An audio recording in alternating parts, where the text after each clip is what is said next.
If I Could Tell You Just One Thing is a brand new event industry podcast presented by me, Mel Noakes. And me, Max Fellows. It's a podcast from Elevate where industry leaders write a letter to their younger self. And they consider what wise words of advice they would give themselves now if only they could. Our discussion is based on this letter. Be prepared for refreshingly honest conversation and wise words of wisdom. Today, we have the privilege of talking to Michael Gietzen, the CEO of Identity, an independent global live events agency. He started his career as a chartered accountant and now heads up one of the fastest growing companies in Europe. Michael leads a growing team delivering live events for global brands that include Google, Netflix and Apple, and has worked on public contracts that include the Foreign, Commonwealth and Development Office and the Ministry of Defence.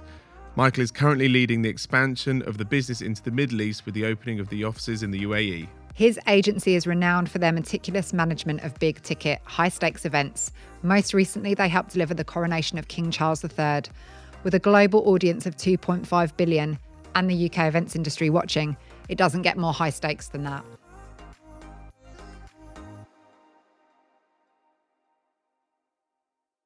I mean, as an introduction, that's not bad, is it? Hey, it takes it straight in. But a big thank you for joining us and coming and sitting on our hot seat and sharing all of that as well. We are very privileged and grateful to have you here.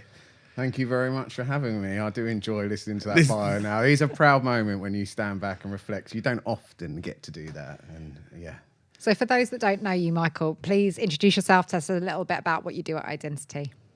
So as you kindly said, I'm Michael Gietzen. I'm now the CEO of Identity, indeed, Europe's fastest growing events agency, probably globally now one of the fastest growing events agencies. I guess we are, maybe if I start from current days and go back a little bit, I guess now we're synonymous with delivering some of the globe's highest profile events, and it's a field that we've got ourselves into where we specialise in sort of mass participation complex events, but I guess we are a traditional events agency, and so full service from design, creativity, strategy, all the way through to delivery, and now obviously more so than ever, a digital layer in every event that we do. And with the letter writing, so as with all guests, we've asked you to write a letter to your younger self of 20 or so years before. How did you find that process? Cathartic. I thought it's such a great exercise, and I've actually shared it with friends and family, reflecting, making them do the same thing. What would you say to your younger self? And I've really enjoyed the process, and there's a lot I wouldn't change. I've had a fantastic career so far, and it wasn't one that I ever anticipated getting into, but it's been a great journey, and I think more just trying to tell myself to strap in and enjoy the ride, really. Recognise some of those key moments because it's going at such a pace, right? One thing I want to mention or talk about just before we get stuck into it then, and it is very well formatted, an exceptional letter in itself, a piece of work of brilliance. The opening comments you mentioned was about this premise around acting older or kind of this persona of being older, and obviously kind of had a nod to the hair type thing, which we had a giggle at. And it resonated because I've always tried to operate 5 to 7 years older, and especially in that first 10, 15 years of career, to earn a seat at the table or because you feel you need to in order to get in the room. How did you find, why did you kind of feel that? Just because I could relate to it so much.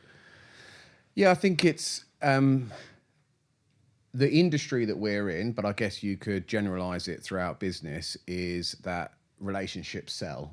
And so I think, there is a trust and an expectancy that if I'm going to do business with this person, they've been doing it long enough that they know what they're talking about. And I relied heavily on that in my early days in events where we were probably punching way above our weight. And so actually, when I was 23, people probably thought I was more like 33.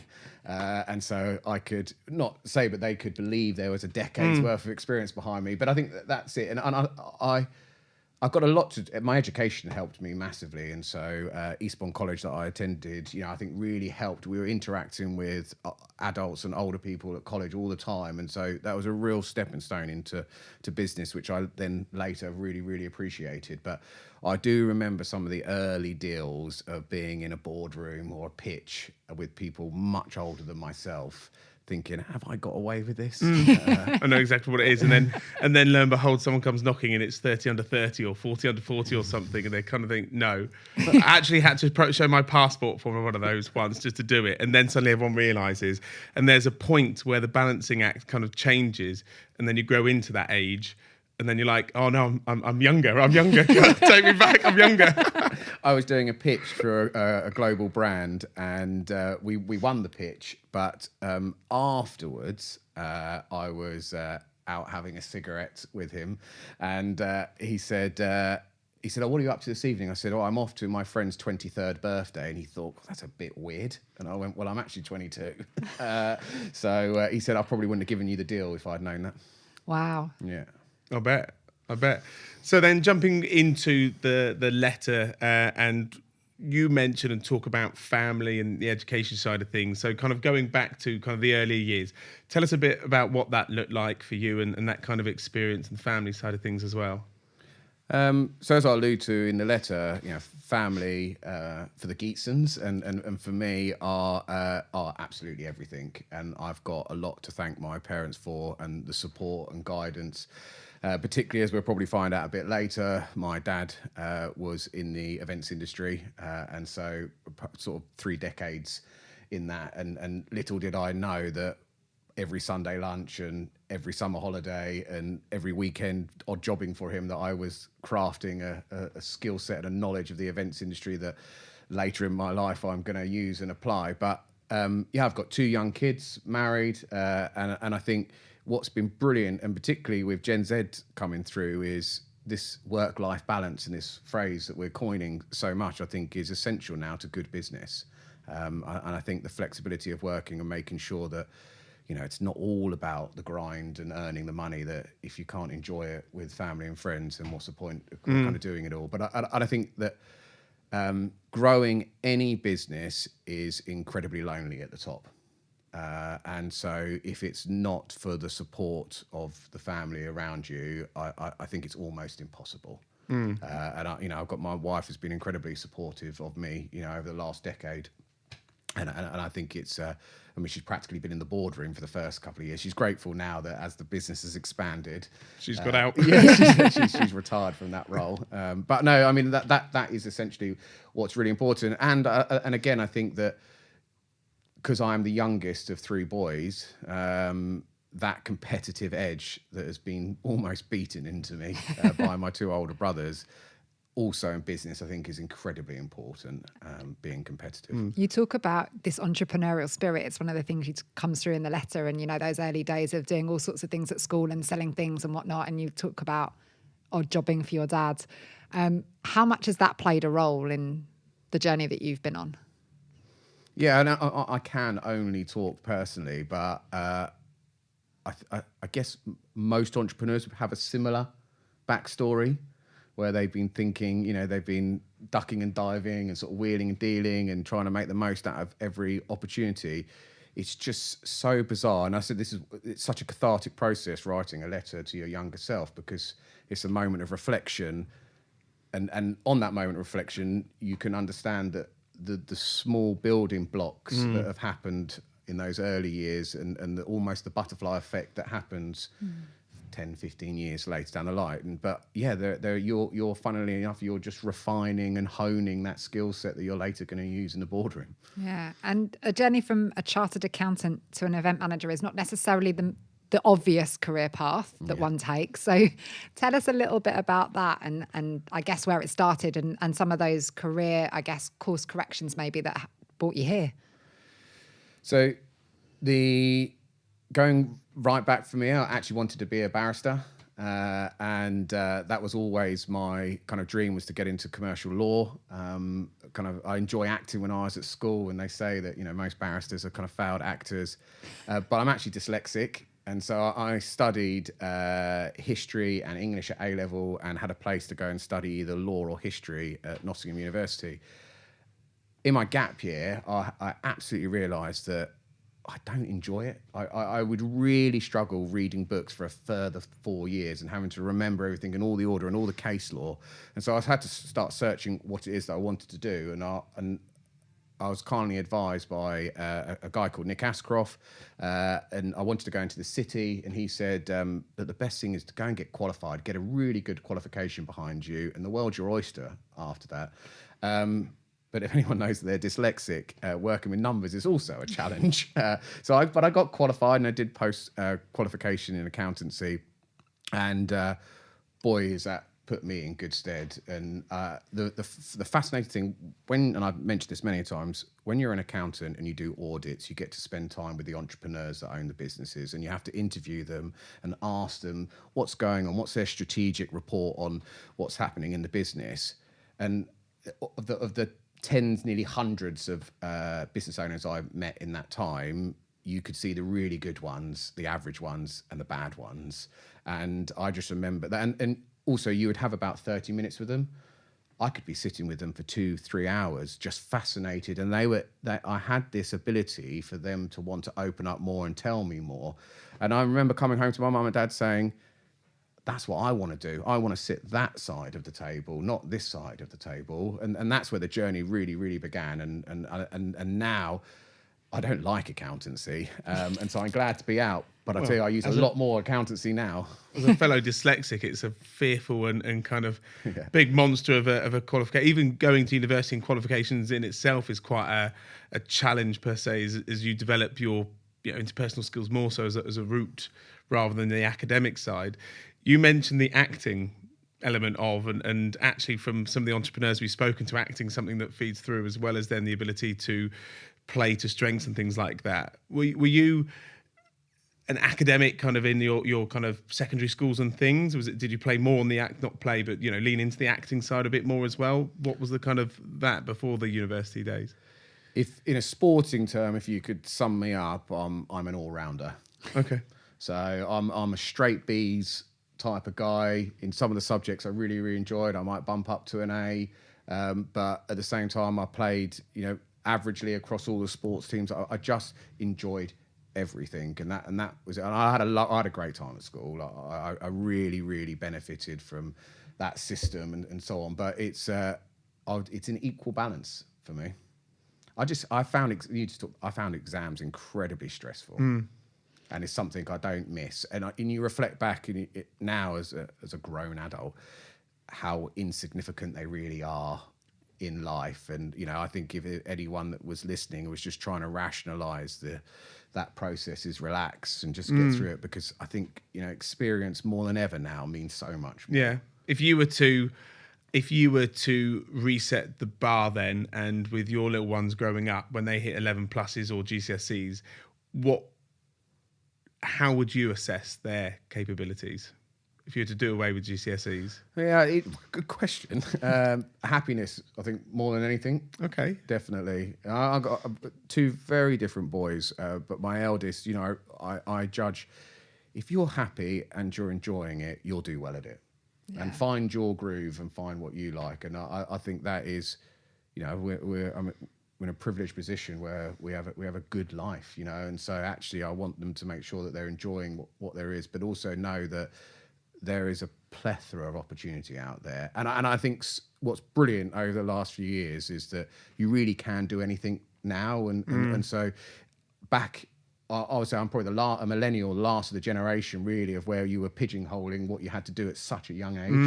No, you don't have to do that. Yeah. And sorry for hogging. I just find it interesting as a dyslexic, superpower or a slight challenge, setback? Interesting question. I don't know whether I hide behind it sometimes. And so, you have an ability and a tough thing to say, oh, I'm dyslexic, I need it done like this. But I have, and I got Richard Branson, massive amount to thank for dyslexic people. It's not till you're older and successful that you're able to control a room or control a scenario with more confidence. And so I can turn around to people and say, actually, I don't like that information given to me in that format. I need you to put this into some pictures, and I need it into a deck, and I need you to explain it. I need you to bring it to life. Very nervous doing that in my early career. Now, most of our meetings are shaped in that pattern. And I've got a very different management team, and everyone wants things done in a different way. But we're very acceptant of that diversity within the workplace. But I mean, the creativity that you supposedly get from being dyslexic is an absolute superpower in the events industry, definitely. And I think in the boardroom. Seeing things a certain way, seeing definitely. outside the box. Yeah. It's that ability to. With any strength, you must know your weakness. And so, I have to be very careful about, I couldn't proofread a document accurately. And even when I think I have, and I studied English. So I think you just got to know your weaknesses to balance them out. And you talk in your letter a little bit about, this idea of nothing lasts forever and meeting the highs and lows with equal grace, which I think is a really lovely approach to things. How has that been for you through your career so far and life so far? I'm a great believer that this, as you said, this won't last forever. And so I think enjoying every moment and being very respectful and mindful of an upwards journey, because you might have to go back down afterwards. And I think also to that point is, I'm a huge believer in karma as well, is that, whatever happened will happen for a reason. And I think that has put me in really good stead. And I think it's not to live the moment, because don't hold on to it for very long. We have an expression now, I'm sure it's in a film, but, be a goldfish. Oh, in Ted Lasso, right? So he's like, be a goldfish, forget about it afterwards, move on, life's too short. And I really, really believe that. And in business, and particularly agency world, where it is absolutely a people-led profession, if you hold grudges or resentment, harness resentment, it's terrible. And so just move on, get on with it. And we lose pitches all the time. You have to rebuild and regather.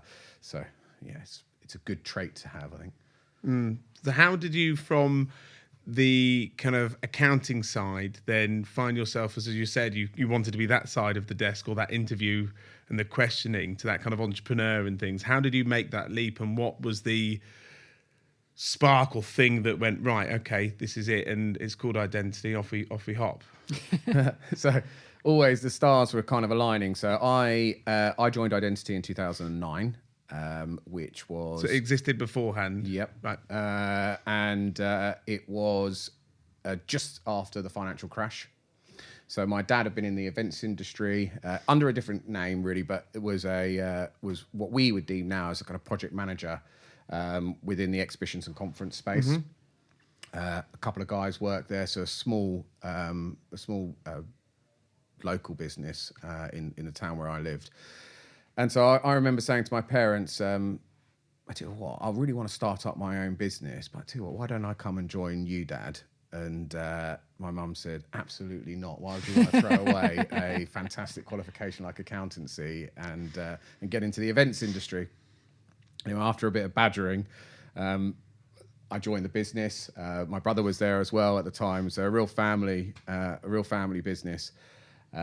And going through very difficult times. So the exhibition industry is absolutely a barometer to the economic climate. And so, if it's struggling, if the economy is struggling, then people cut on their exhibitions. Yeah. And so we had to look to diversify, and that was where my cut and thrust really came in. And so I started thinking about what we could do. And so we diversified and went into graphics and signage. Where our offices were, we were right by a commercial vehicles company, and so we would meet all the people coming in buying their new vans, and we would do graphics for them. But because we were used to doing some project management, we immediately aimed high, and we picked up some national contracts. We were within 2 years the largest graphics company within Sussex. We then, at this time, Facebook and social media marketing was coming in. So we set up a little digital side. And then we got into promotional products. And these were all around an event ecosystem that you had an exhibition. We could do all the graphics. We could design it for you. We could do your digital marketing content for pre, during, post-show activations. And then we could do your pens and pencils on the side. And so I'm sort of a couple of years in now at Identity. My dad retires. The team is growing.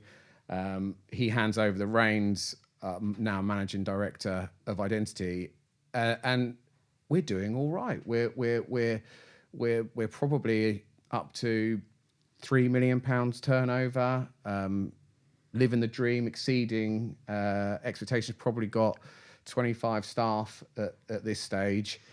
And can I jump in? What age were you when you became an MD of a £3+ million business with 25 odd staff? You're going to make me do the maths now, but let's say about 25. And I read a book called The One Thing, and I often get quoted talking about this as well, but it changed my life. And it said about doing one thing and doing one thing really well, and also about having a big, hairy, audacious goal that you aim for. And we may touch on personal ones, but at my stage then, I was thinking, do you know what? I would love a £5 million business. And I remember it was 100% growth. That's in revenue. Yes, we want to be profitable, but that was my big, hairy goal. 5 million, and we set out on a 5-year journey to do that. And I remember standing up in front of the team, and I'll maybe touch on this later, but staff conferences are everything to me. And so even when we were 20 staff, we went and had a staff conference, and we dedicated all day to it, and we tried to better ourselves and look at the goals and look at the strategy that we were going to do to get there. Well, we did that in the first 2 years of our 5-year goal. And so we got to that stage, and then I said, right, we've got to rethink this. We've got to go bigger. And so we said, we're going to do 15 million in the next 5 years. That is where we're going to get to as a business. And we laughed, and people laughed at me then as well. I said, that can't be done. And if you know the events industry, 5 million is a solid events business. That probably is 80% of the market in that boutique agency sphere of 30 people or so. When you punch above that into double digits, you are very much in the Premier League. You are maybe one of a 100, 200. And then when you get even above that, I could count on one hand it. And so that was the aim. I wanted, the CNIT top 50 list, I think capped off at like 15 million or something. And so I said, I want to be on that. I want to be on that list. So we set the 5-year goal. Within 18 months, we'd reached that 5-year goal, which was hugely exciting. And this is now where identity is really starting to build momentum. How did we do that at that stage was, like I said, the one thing was hugely influential, and it was because we focused on one thing and doing one thing really, really well. And so we actually stopped all of the diverse activities that we had, and we had to pick the one that we wanted to focus in, and we focused on events. And that's why that no one really heard of identity until 2018, when we said we're just going to do events from now on. And that's it. And you sort of talk about reaching those goals and the one thing being it, but there's so much that goes into how do you get a business and a culture behind a goal like that to achieve it in such quick time? Because it's not just the focus, it's how do you get the people behind you believing in that vision? Because that must have been a lot of fun, but a real shift as well. Yeah, definitely. I mean, and we were burning out at that time, and that was one of the catalysts of wanting to focus. To make £1 million selling graphics, it's an awful lot of graphics you've got to sell. Awful lot of roller banners at £99 a roller banner. We had that. So I was working with my business partner, Paul Fitzpatrick, at this stage, and I remember very much most of our business planning was done in a pub in Eastbourne called Bibendum. And I was saying to him, look, if no one wants to come over the top with us and they're not the right people in this business, they've got to believe in what it is that we're doing. And interestingly, we reflect now because we're a very different business, with over 200 staff, probably need 350 staff internationally this year. And you have got to want to be ambitious, and you've got to want to jump on the roller coaster, and you've got to thrive in this environment. Otherwise, it's not suited for you. You will butt against the business all the way. So that is really, really important. And I think I mentioned in my speech is make sure you've got people that are like-minded and want to come with you on the journey. Otherwise, they're just going to be expressions like mood hoovers, time vampires, and what we call is like, terrorists in the business that are holding you back. So for me, it's very much about building that relationship connection. And how do you do it is things like the staff conference is taking the time to explain to them the journey. And again, without being cliched, but the Kennedy, when he talks to the cleaner and says, you're working at this and we want to put the first rocket on, on the moon, and what's your role? And I'm not the cleaner, I'm helping put that. And I think that's what we did with the team, was they really understood their part in finance, the importance of raising the POs correctly so that the team is all paid for and they're not getting to site and it not being ready how you want it. So that was really cascading the strategy and evidencing. I think fact checking and improving as well was really important.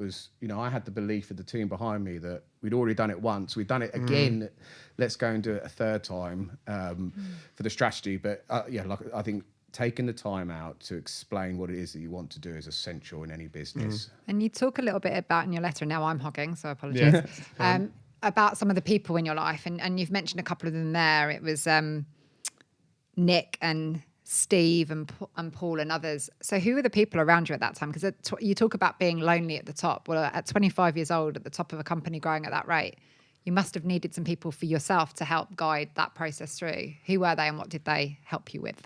I regret now. I probably should put my dad on it. So my dad was obviously a huge... We're so different, and we have achieved very different things in our careers within the event space. But a person that's been in that space for 30 years or so was a great counsel when thinking about project delivery. And actually, that is the hardest part of an agency. You're only as good as the last job that you deliver. And so for the team that are fundamental to the delivery of our major events now are essential. But I'm great confident in that area. Steve Moore, that I mentioned, who was my old boss, still here. I've been on the phone to him only yesterday, chatting to him about things, and very much providing the financial blanket and security that I needed as we were growing. We're lucky that agency world is, and the events world is typically cash deposits when you're working on projects. So you don't have so much of that cash burn that you would get in another fast-growing business that you're working on.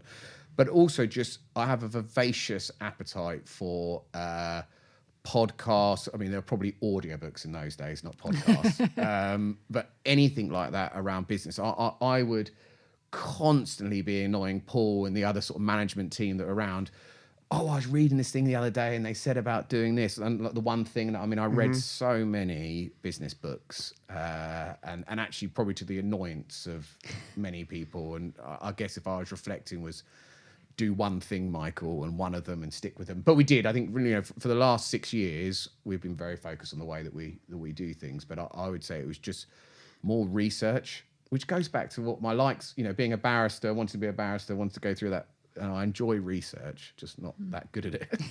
So with Mel's question, those key people that helped you, I suppose, on the way, equally on the way, growing at such a rate, like any successful business or stock almost, there has to be a plateau of sorts or a catch your breath moment of 5, 8, 9 years of treble digit growth and some is almost kind of impossible to maintain. What are the I was going to say, what are the kind of sacrifices you've had to make to kind of keep that momentum going? And what's it been for you in terms of those kind of highs and lows equally on the route? 'Cause it's not all glamorous, right? It really isn't. Financial and then home life, definitely. So in the early years, I was probably paid one of the least in the business.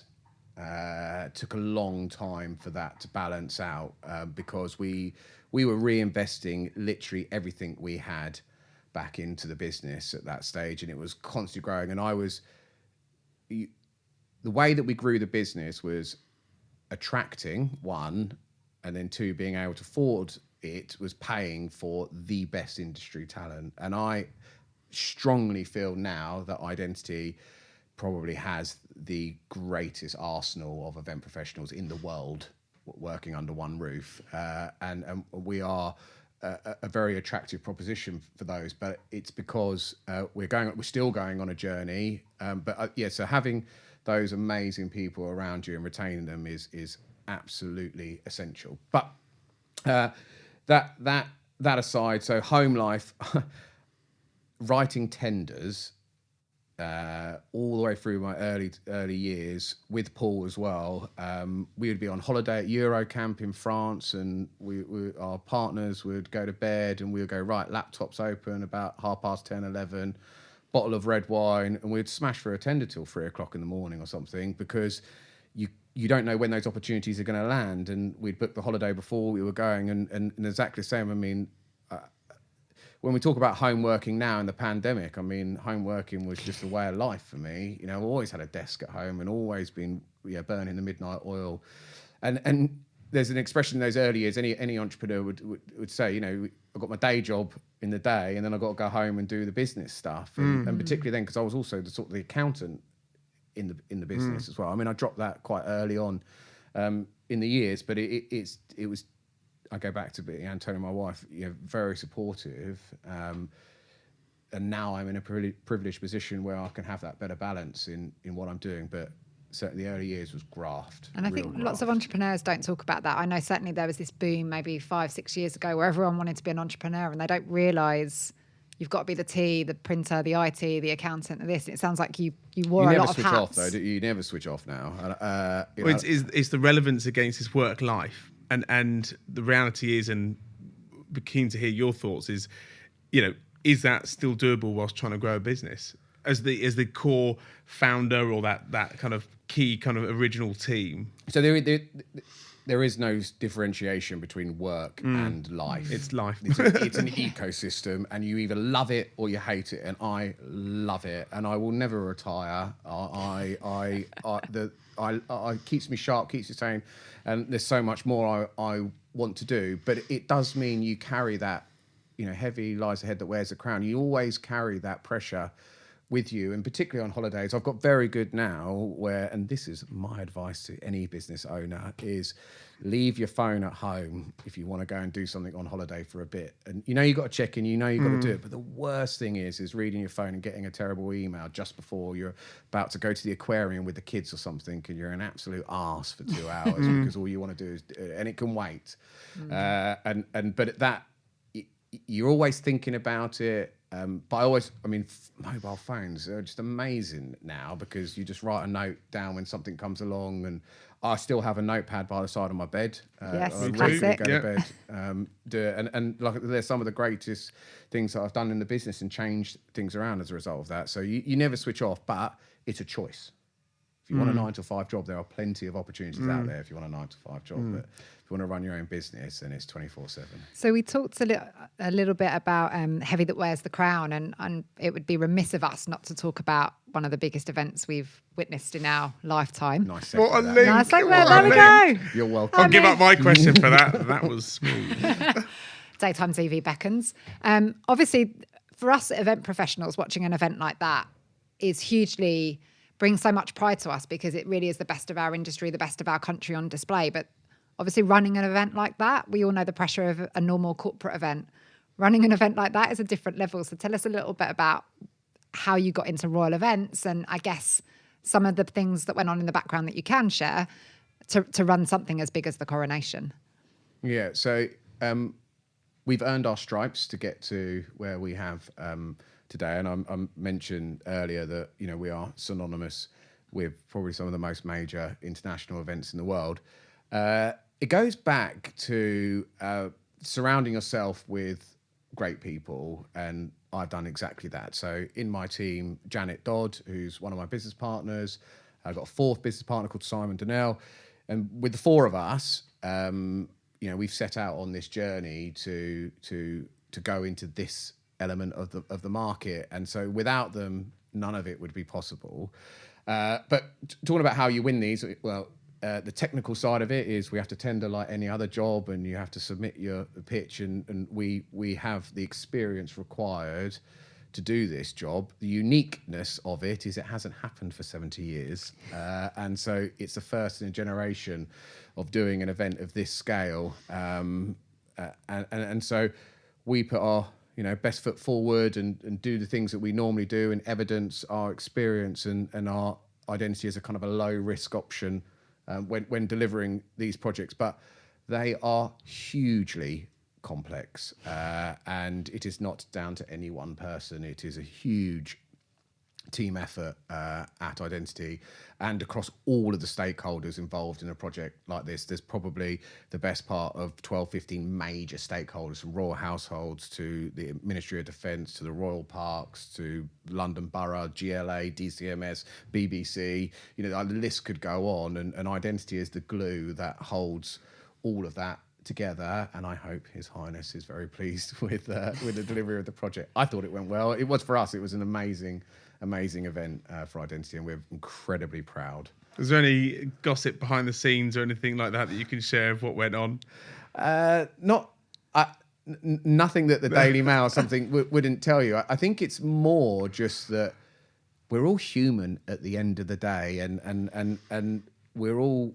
It's just a pinch yourself moment that when we reflect that 2.5 billion people watched the event that we delivered is just an incredible feeling now. And I think one of the things that we've managed to create at Identity is what we call this stand back moment, where what we have achieved is really, really incredible. And I'm incredibly proud of the agency now. And actually the Coronation, excuse the pun, is the absolute jewel in the crown for us, because New Year's Eve fireworks display with Love from London was just the most epic project for Identity, and doing our first ever New Year's Eve fireworks display last year, it brought a tear to my eye of just incredible, and look, even now, and I just it's that, to my friends and all our peers in the industry, to pull off something like that was quite incredible, and really we topped it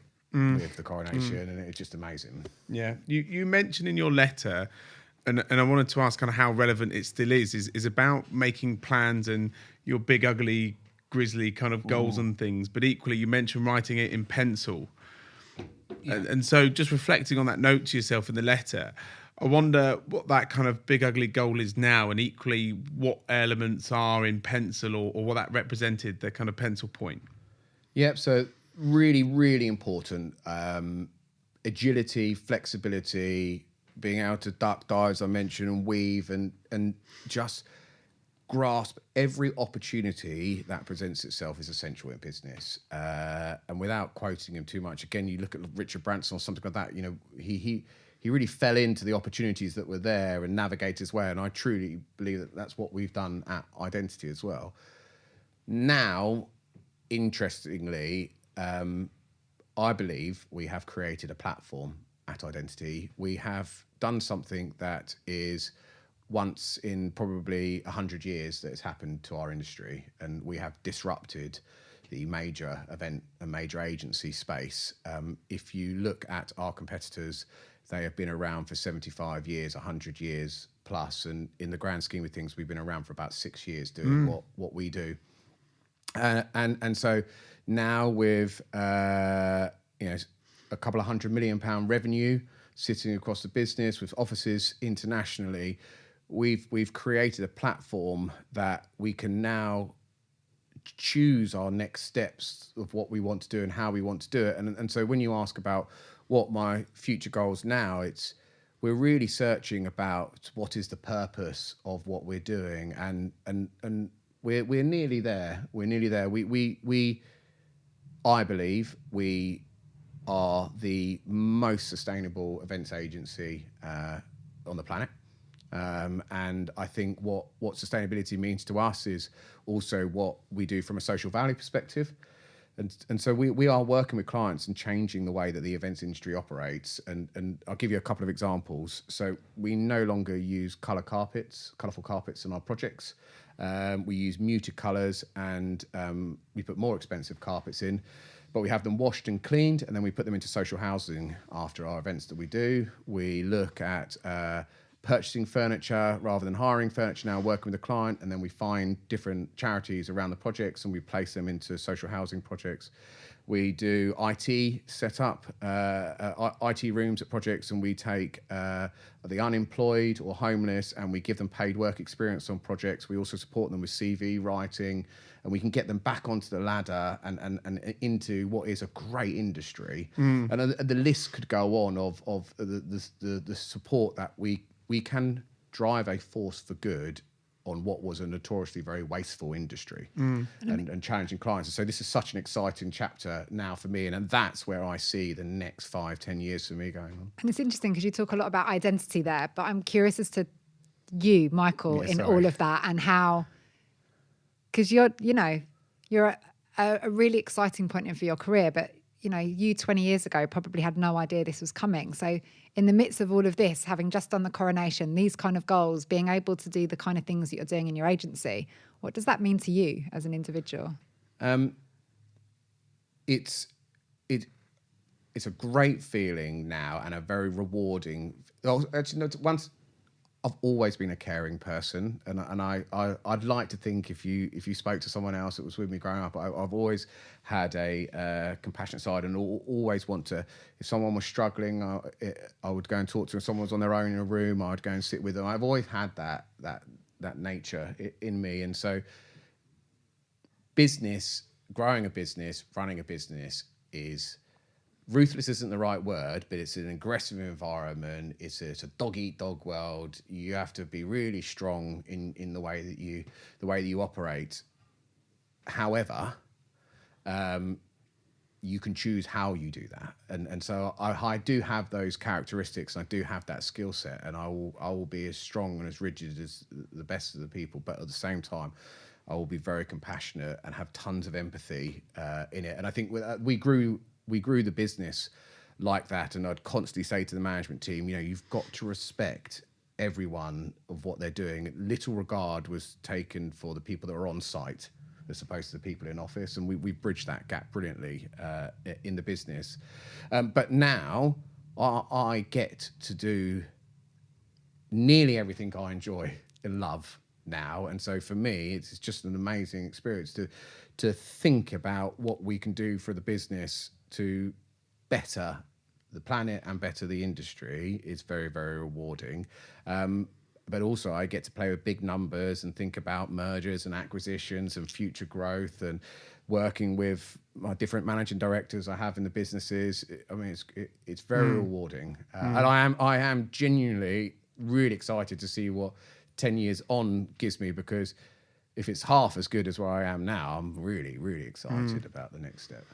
What's your and with that then, it just seems crazy, doesn't it? You keep that growth going, then just take over the world, why not? But with that, and honestly, I suppose, is that in that last then 15, 20 years or so, what's been the most influential key moment? And on the opposite of that, what's been the biggest, not mistake because we learn from them and things, but what's the two kind of polarizing moments there on the positives and the negatives that's shaped the way, all the things that you've now done and the success you've achieved? Just when you were just touching on a point there as well, I think there's so much risk involved, and it is great celebrating a successful business person and a successful business career and all the things that have gone in there. But it's you have to be so mindful of the other side. You're constantly one eye all the time on cash flow, finance, making the right. It's very scary. So I was very lonely in those early careers. Early years. At least I can share it now with a management team about making the right decisions, which is important. And I think as like I said, it's a bit like gambling. When the fun stops, you should stop. And I will always hold that in my head. But yeah, to the polarizing points. I mean, I had a supplier that went bust in my early years that nearly crippled us, and we didn't do our due diligence.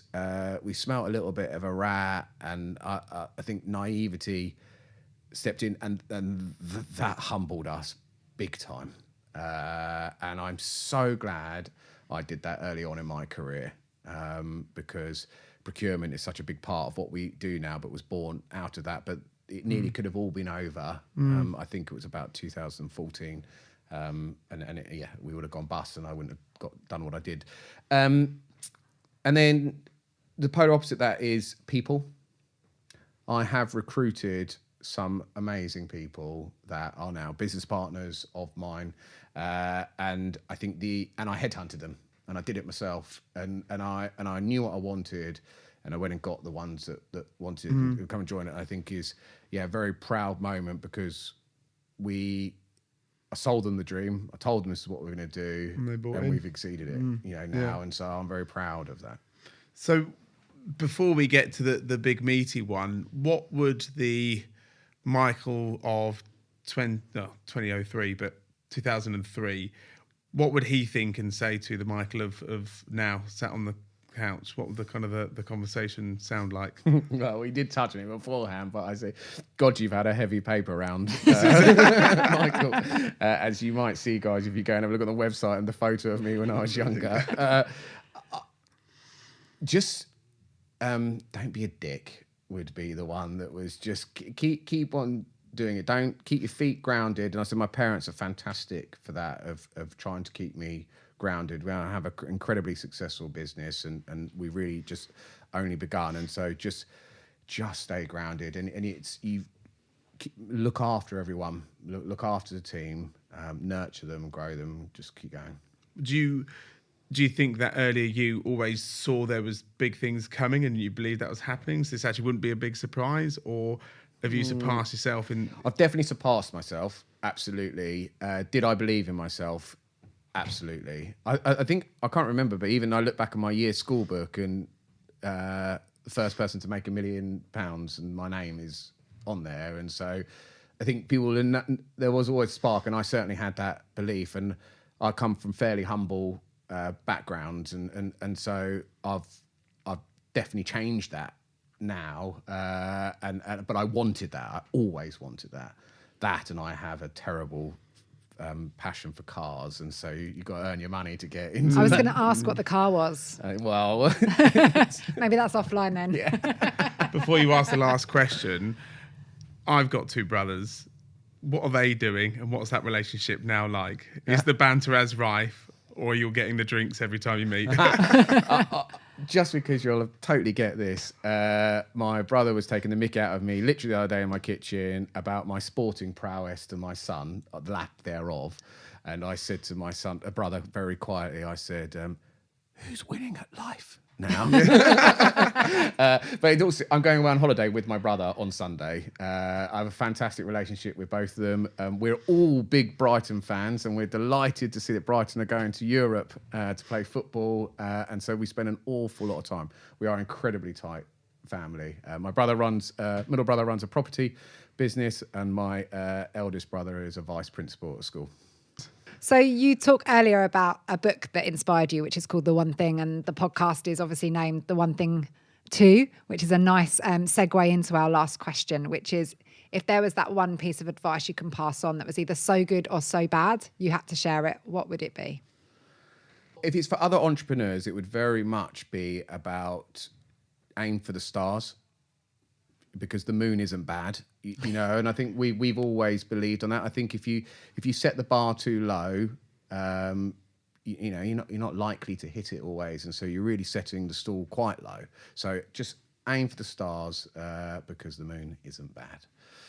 You were going to say something else. What was that? If it wasn't to entrepreneurs? Well, to an entrepreneur, I think more just to my kind of younger selves, or to peers that are around them, and particularly with Gen Z. And I don't want to alienate anyone, but hard graft is absolutely everything, and you won't get anything without putting it in. And so, no one's going to do it for you. You've got to do it yourself, and you've got to roll up your sleeves. And that is a trait, and something that I try and breed with everyone. Is just no one's going to do it for you, so work hard. Yeah, brilliant. Michael, thanks so much for joining us on the couch. Appreciate it. It's been brilliant. Yeah, thank you very much. I really enjoyed that conversation. I didn't have any sort of preconceived, ideas of what it would be like, but it was one of those really fulfilling, really enjoyable conversations that could have just gone on for hours and hours, right? Absolutely. And I think what's really lovely about Michael's letter is also He broke it down for those that haven't looked at it on the website. I really encourage you to, because he actually broke it down into 7 really lovely parts. And I think all of those constitute such great advice. And you can see how those things have interplayed and helped shape his journey. And, at the stage of life that he's in, let's not give away his age, but he's still got so much more to come. But some of those foundations you can really see play out and are things that he keeps going back to. And there's just so much richness there. I think what's refreshing is that there isn't another kind of excuse for it other than hard work. You've got to have goals, these aspirations, these big hairy monsters that he was referring to, and the ability to be agile and write goals in pencil. And I love that kind of reference in his note as well. But it's that drive and that hard work that will get you there, and there's no kind of second guessing it. It's what makes it happen. I think that's so important for people that are listening to this to understand, and those people that are maybe further along in their career will really resonate with that and nod their head, because there is something in the events industry that I think there's different ways of earning them, but you have to earn your stripes. You have to do those hard yards. You have to understand your craft. And I think so many people try to rush through those early years and they're looking at, but I want to be the next CEO. I want to be this. And that ambition is great.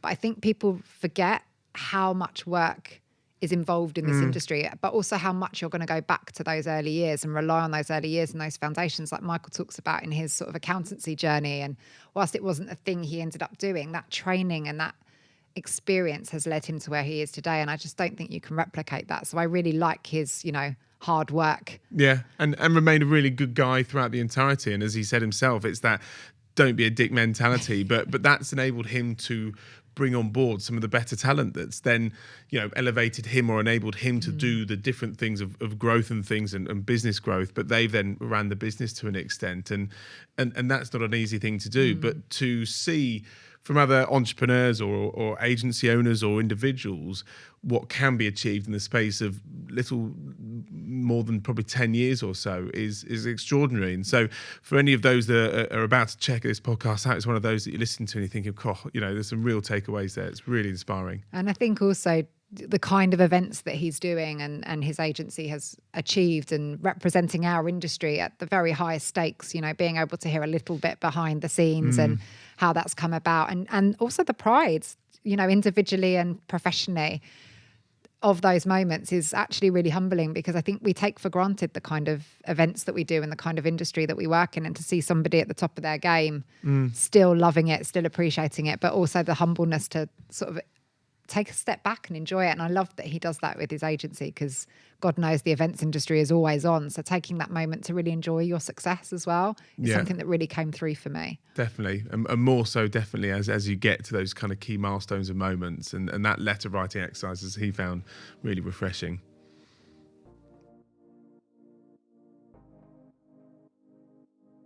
Elevate operates thanks to the generosity of our partners and supporters. To find out more about them, you can check them out via our website, elevateme.co. Together, we're changing lives, careers, and the events industry for the better. This podcast was powered by Wonder, the independent specialist creative business-to-business and business-to-employee events agency. And a huge thanks goes to our producer and fellow team elevator, Pete Kerwood.